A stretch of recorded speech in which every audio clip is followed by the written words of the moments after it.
This is 180 seconds of what you need to know from the world of litigation and investigations. Let's waste none of your precious time. This is Disputes 180. Today we're looking at a recent Supreme Court decision dealing with statutory limitation periods, which is a significant development in shareholder litigation, but it has wider implications for claims generally. The case posed a deceptively simple question. Do statutory limitation periods apply to unfair prejudice petitions? The answer from the Supreme Court was no, but of course there's more to interest us than that. Let me first give you some background. In 2011, Zedra Trust acquired a minority shareholding in THG plc. At that time, it represented about 13% of the voting rights in the company. By 2019, its share of the voting rights had reduced to around 9%, and it brought an unfair prejudice petition against the company. In 2022, Zedra applied to amend its petition to include a claim arising from a share issue. It said it was excluded from the share issue and as a result missed out on significant value. The application to amend the petition was resisted, and the argument ended up before the Court of Appeal, who said the amendment was time-barred, deciding that all claims under Section 994 of the Companies Act are subject to a 12-year limitation period, but claims for monetary relief are subject to the usual 6-year period.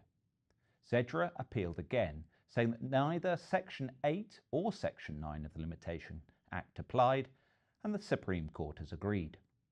First, in respect of Section 8, the Court held that unfair prejudice petitions are not actions upon a specialty. That is because they do not enforce an obligation created by a deed or a statute. Instead, Section 994 provides remedies, not obligations. Secondly, and probably more importantly, in respect of Section 9, the Court also rejected the argument that an unfair prejudice petition is subject to a 6-year limitation if it includes a claim for money. The reason is that Section 996 gives the Court an extremely broad discretion to make such order as it thinks fit. Crucially, what the Court found was that the remedy is not fixed at the point the claim is brought. The Court said, therefore, it would be unprincipled and impractical to impose a limitation period based on a remedy which the Court may or may not ultimately grant. Although there is therefore no statutory limitation period for unfair prejudice petitions, it's not a free-for-all, and the Court retains the discretion to refuse relief based on equitable principles, and in particular delay. This is clearly an important case in shareholder litigation, but the Court's reasoning may well extend beyond the Companies Act and into other areas, such as the insolvency regime, which provides the Court with similarly broad discretionary powers. If any of the issues raised by this case affect you, do get in touch. We'd be delighted to help. And that's your 180 for today.